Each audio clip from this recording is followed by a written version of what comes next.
किसी अनजान की मदद मत करना, वरना बुरे फंसोगे। ऐसा ही कुछ होता है एक बुढ़िया और उसके बेटे के साथ, जिनके पास एक अनजान पति पत्नी का जोड़ा रात में आसरा मांगने के लिए आता है। और रात में उनके साथ कुछ ऐसा कांड हो जाता है कि बुढ़िया और उसके बेटे की जान को भी संकट उत्पन्न हो जाता है। तो आखिर उनके साथ ऐसा क्या होता है? तो चलिए इस कहानी के माध्यम से जानते हैं। बहुत पुराने समय की बात है। एक नगर में हरिदत्त नाम का एक गरीब ब्राह्मण रहता था। एक दिन की बात है, हरिदत्त जब अपने घर पर सो रहा था तो आधी रात के समय उसे कुछ आवाजें सुनाई दी, जिसके कारण हरिदत्त की नींद खुल गई। वो उठा और अपनी झोपड़ी के बाहर जाकर देखने लगा। अंधेरा बहुत ही ज्यादा था, लेकिन जब उसने ध्यान से देखा तो उसकी झोपड़ी के बाहर दो आदमी बातें करते हुए दिखाई दिए। हरिदत्त वहीं एक कोने में छिपकर उनकी बातें सुनने लगा। दोनों आदमियों की बातें सुनकर हरिदत्त को पता चला कि उनमें से एक चमन नाम का चोर है और दूसरा राजमहल का सिपाही है। असल बात यह थी कि चमन नाम का वह लड़का किसी के घर से चोरी करके भाग रहा था और रास्ते में सिपाही ने उसे पकड़ लिया था। सिपाही उस लड़के से कह रहा था कि देखो बेटा, चोरी करना एक पाप होने के साथ साथ एक अपराध भी है। अभी तुम्हारी उम्र ही क्या है जो तुम चोरी चकारी के काम में पड़ गए? आखिर तुम्हें ऐसी कौन सी जरूरत आन पड़ी? चमन उसे जवाब देते हुए कहने लगा कि सिपाही जी, आप जो कह रहे हैं वह बिल्कुल ठीक बात है, लेकिन मेरे घर की हालत बहुत ही खराब है। इसीलिए जब मुझे कोई और रास्ता दिखाई नहीं दिया तब मुझे चोरी जैसा बुरा कर्म करना पड़ा। अगर आप मुझे इस बार छोड़ देंगे तो मैं जिंदगी भर चोरी का काम नहीं करूंगा।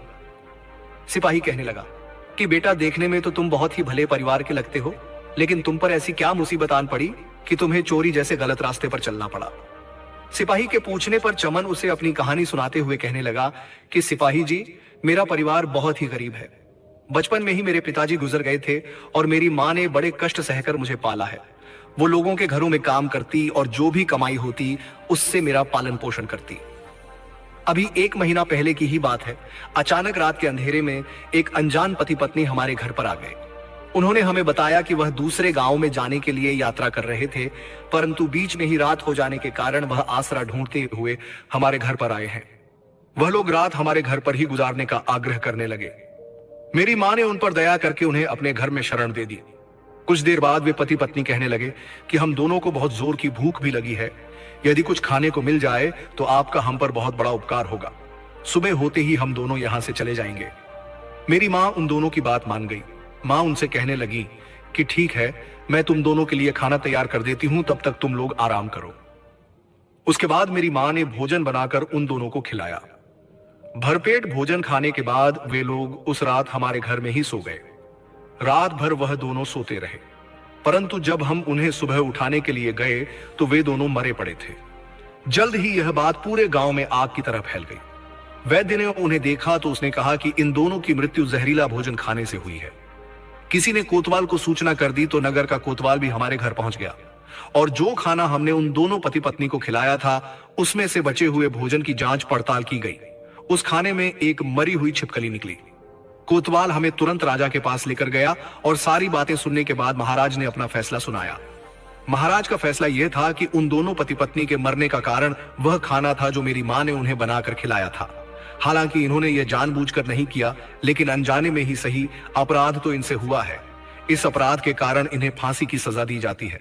परंतु दरबार में मौजूद एक दयालु मंत्री ने कहा कि महाराज, आपने जो दंड इन्हें सुनाया है उस पर एक बार फिर से विचार करना चाहिए, क्योंकि जानबूझकर की गई हत्या और अनजाने में हुई हत्या दोनों में बहुत बड़ा अंतर होता है। दोनों के लिए एक ही तरह का दंड उचित नहीं है। हालांकि इन दोनों मां बेटे से अनजाने में यह अपराध हुआ है और इन्होंने उसको स्वीकार भी किया है, इसलिए इन्हें मृत्यु दंड देना उचित नहीं है। इसलिए महाराज, आप इन दोनों पर थोड़ी सी दया अवश्य कीजिए। मंत्री की बात सुनकर महाराज कुछ देर के लिए सोचने लगे और फिर अपना फैसला बदलकर उन्होंने एक दूसरी सजा सुना दी। महाराज कहने लगे कि जैसा कि मंत्री जी ने कहा कि इन दोनों मां बेटे के मन में कोई ऐसी इच्छा नहीं थी कि उन दोनों पति पत्नी की हत्या कर दें, लेकिन फिर भी उन दोनों के मरने का कारण ये दोनों मां बेटे ही हैं। इसलिए दंड तो इन्हें अवश्य मिलेगा और दंड के रूप में इनसे जुर्माना वसूला जाएगा। इन्हें 1 माह के अंदर अंदर 1000 स्वर्ण मुद्राएं राजकोष में जमा करवानी होंगी। अगर ये ऐसा नहीं कर पाए तो फिर 1 महीने के बाद इन्हें मृत्यु दंड दे दिया जाएगा। और फिर अपनी कहानी सुनाकर चमन कहने लगा कि सिपाही जी, अब आप ही बताइए, इतने पैसे मैं कहां से लाऊं? अपनी मां को बचाने के लिए मैंने दिन रात मेहनत की, परंतु फिर भी केवल 100 स्वर्ण मुद्राएं ही इकट्ठी कर पाया और आज महाराज द्वारा दी गई समय सीमा का आखिरी दिन है। अगर कल मैं 1000 स्वर्ण मुद्राएं राज दरबार में जाकर जमा नहीं करवा पाया तो मेरी मां को मृत्युदंड दे दिया जाएगा। कोई और रास्ता मुझे नहीं सूझा तो मैंने चोरी करने का फैसला कर लिया, और जब आज मैंने चोरी कर ली तो रास्ते में आपने मुझे पकड़ लिया। ब्राह्मण हरिदत्त जो उनकी बातें सुन रहा था, उसे चमन पर बड़ा ही तरस आ रहा था। चमन की बातें सुनकर सिपाही को भी उस पर दया आने लगी और वह चमन से कहने लगा कि देखो बेटा, तुम्हारी कहानी तो सचमुच बहुत ही दुख भरी है, लेकिन तुमने ये जो चोरी का काम किया है यह बहुत ही बड़ा अपराध है। तुम चाहते तो किसी से उधार भी ले सकते थे। चमन कहने लगा कि भैया आप ही बताइए, हमारी हालत को देखकर भला कौन मुझे 1000 स्वर्ण मुद्राएं उधार में दे देता, और मान लीजिए कोई दया करके मुझे दे भी देता तो मैं उस उधार को वापस कैसे चुका पाता। चमन की बात सुनकर सिपाही कुछ देर के लिए सोचने लगा और उसने कहा कि ठीक है, मैं तुम्हारी हालत को समझ रहा हूं। जो होना था वह तो हो गया, परंतु इसके बाद तुम कभी भी चोरी का काम मत करना। मैं खुद भी एक गरीब इंसान हूं, मेरे जीवन में भी बहुत सी समस्याएं हैं। तुम ऐसा करो, तुमने जो चोरी की है उसमें से 1000 स्वर्ण मुद्राएं तुम निकाल लो और बाकी बचा हुआ धन मुझे दे दो और फिर यहां से चुपचाप चले जाओ। जब सिपाही ने यह बात कही तो उसकी बात सुनकर ब्राह्मण हरिदत्त को बड़ा ही गुस्सा आया और वह सोचने लगा कि यह एक सिपाही होकर भी चोर को केवल छोड़ ही नहीं रहा, बल्कि उससे यह भी कह रहा है कि चोरी का आधा हिस्सा मैं ले लेता हूं, जो इससे भी बड़ा अपराध है। अगली सुबह ब्राह्मण हरिदत्त भी राज दरबार में जा पहुंचा, क्योंकि उसे मालूम था कि आज फिर से महाराज इस मामले की सुनवाई करेंगे। परंतु वह चुपचाप जाकर वहां पर खड़ा हो गया और रात की घटना के बारे में किसी को नहीं बताया। राज दरबार की कार्यवाही शुरू हुई। चमन नाम का वह युवक राज दरबार में पेश हुआ और उसने राजा के सामने 1000 स्वर्ण मुद्राएं राजकोष में जमा करवाने के लिए दे दी। तब राजा ने आदेश दिया कि इस युवक ने अर्थदंड के रूप में 1000 स्वर्ण मुद्राएं राजकोष में जमा करवा दी हैं, इसलिए इसकी मां को कारागार से मुक्त कर दिया जाए। मां के कारागार से छूट जाने पर दोनों मां बेटे बहुत ही खुश थे। उन दोनों को खुश देखकर दरबार में मौजूद लोग भी बहुत प्रसन्न हुए। राज दरबार में हो रही यह सारी कार्यवाही हरिदत्त बड़े ही ध्यान से देख रहा था। अगली सुबह जब राज दरबार लगा तो दरबार में वही व्यापारी पेश हुआ जिसके घर से वह स्वर्ण मुद्राएं चोरी की गई थी, और वह व्यापारी महाराज से शिकायत करने लगा कि महाराज, मेरा जन्म एक बहुत ही गरीब परिवार में हुआ था। मैंने अपनी ईमानदारी और मेहनत के बल पर अपना व्यापार शुरू किया था। अपने व्यापार से मैंने काफी धन कमाया था और मैं इस धन से आभूषणों का व्यापार शुरू करना चाहता था, लेकिन कल रात मेरे घर पर मेरी सारी जमा पूंजी और धन चोरी हो गया। महाराज ने कहा कि हे व्यापारी, हमें पूरी बात विस्तार से बताओ कि चोरी कैसे हुई। व्यापारी ने कहा, महाराज, मैं आभूषणों का व्यापार शुरू करने के लिए अपना सारा धन घर पर ही रखकर पास के गांव के एक व्यापारी के पास बात करने के लिए गया था, और जब लौटकर मैं अपने घर पर आया तो घर का ताला टूटा हुआ था। घर में जो भी धन और जमा पूंजी रखी हुई थी वह सब गायब थी।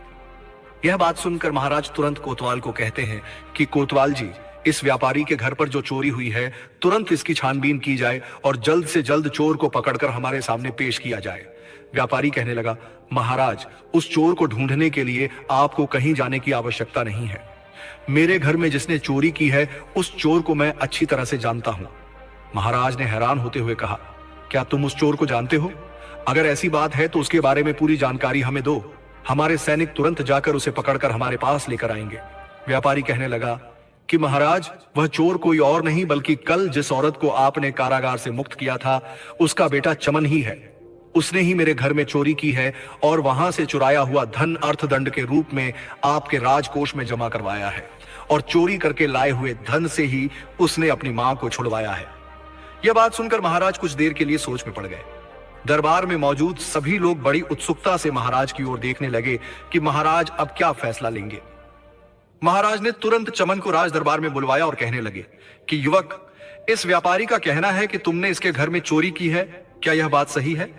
क्या वह चोरी तुमने ही की है? चमन कहने लगा, हाँ महाराज, इनके घर में चोरी मैंने ही की है। अपनी मां को छुड़वाने के लिए मेरे पास कोई और रास्ता नहीं था। 1 महीने में 1000 स्वर्ण मुद्राएं भला मुझ जैसा गरीब आदमी कहां से ला सकता है? जब मुझे कुछ भी समझ में नहीं आया तो मैंने मजबूरी में यह चोरी की है, क्योंकि मैं कुछ भी करके अपनी मां को बचाना चाहता था, इसीलिए मैंने यह चोरी की है। इस प्रकार चमन ने अपना अपराध स्वीकार कर लिया। महाराज ने अपना फैसला सुनाया कि इस युवक ने अपना अपराध स्वीकार कर लिया है, इसे तुरंत कारागार में डाल दिया जाए और इसकी मां को बुलाकर बताया जाए कि इस व्यापारी के घर में जो भी धन चोरी किया गया है वह धन व्यापारी को वापस करे। तभी पंडित हरिदत्त बीच में बोल पड़ा। वह कहने लगा कि महाराज, बीच में बोलने के लिए क्षमा चाहता हूं, लेकिन आपका यह फैसला न्याय के पक्ष में नहीं है। पंडित हरिदत्त की यह बात सुनकर सारे दरबारी चौंक जाते हैं और सोचने लगते हैं कि महाराज अब क्या कहेंगे। हरिदत्त की बात सुनकर महाराज को क्रोध आ गया और वह कहने लगे, क्या कहा ब्राह्मण, तुम्हें मेरा निर्णय सही नहीं लगा? क्या तुम बहुत ही बड़े विद्वान हो जो मेरे निर्णय को गलत बता रहे हो? अगर ऐसी बात है तो तुम यह बताओ कि मेरे निर्णय में गलत क्या है। अगर यह गलत है तो फिर सही निर्णय क्या होगा?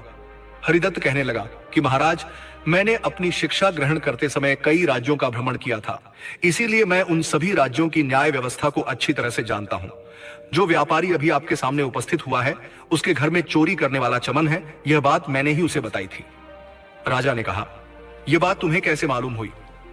तब हरिदत्त ने अपनी सारी बात बताई कि किस तरह से उसने छुपकर चमन और उस सिपाही की बातें सुन ली थी।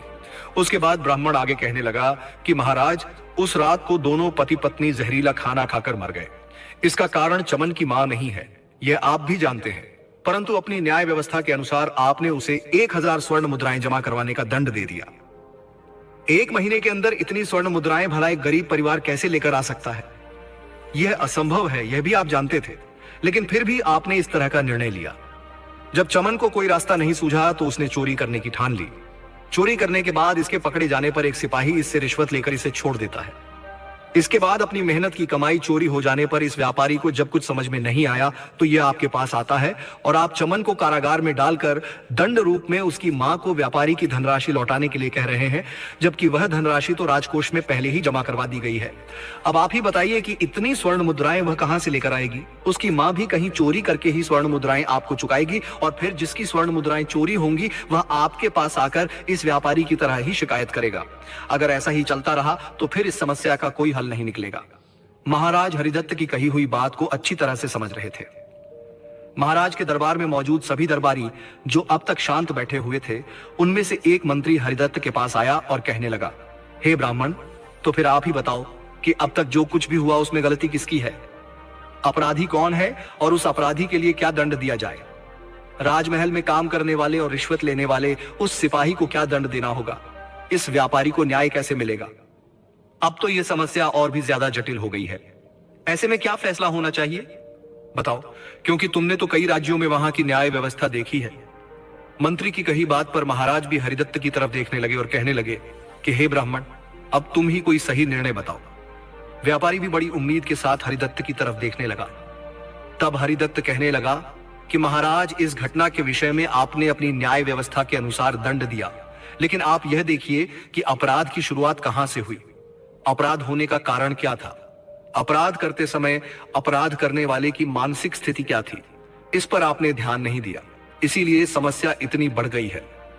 चमन की मां तो उन पति पत्नी को खाना खिलाकर उनकी सहायता करना चाहती थी, उनकी हत्या करना उसकी मां का उद्देश्य नहीं था, इसीलिए यह घटना मात्र एक दुर्घटना है, इससे ज्यादा कुछ भी नहीं।